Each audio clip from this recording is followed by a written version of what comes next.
for the religious people in Christ's day. There was great confusion, even though we know the nativity occurred in Bethlehem. He was referred to as Jesus of Nazareth, or they called him sometimes the Nazarene. Well, that's because he heralded from Nazareth, and in that day, not like today, sometimes people would be known by, it was very common to be known by the village you heralded from. Hence, Mary Magdalene. Magdalene is not her name. She came from Magdala. So when we refer to people in the scriptures, we have to be cognizant that people say, well, how could they have missed that Jesus was not the Jesus born in Bethlehem? Well, first of all, he came to his own and his own received him not. That's one. And number two, he was known by that time as Jesus of Nazareth, not Jesus of Bethlehem.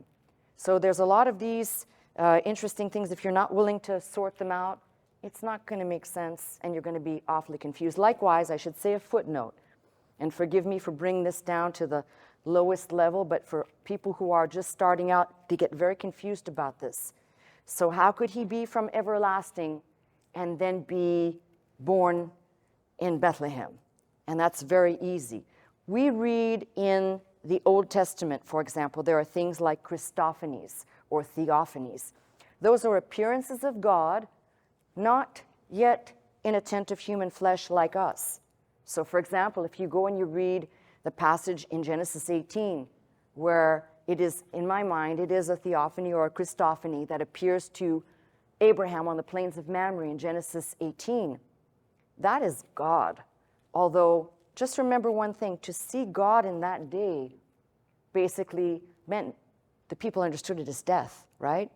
So I don't think that God appeared in his Shekinah glory and in his radiance to Abraham, appeared a certain way, sometimes referred to as the angel of the Lord. I'm not sure if that could make the closest bridge.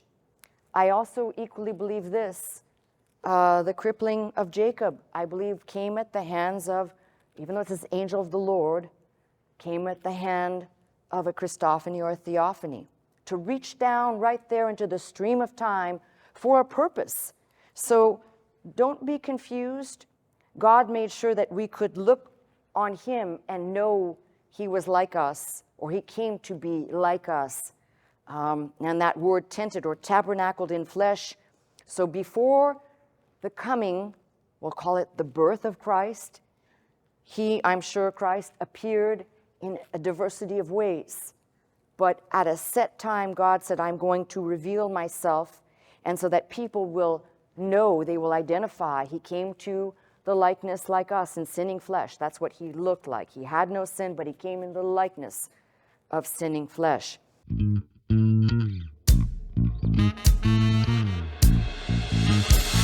into this house, magnify the Lord, lift up holy hands, our hearts in one accord.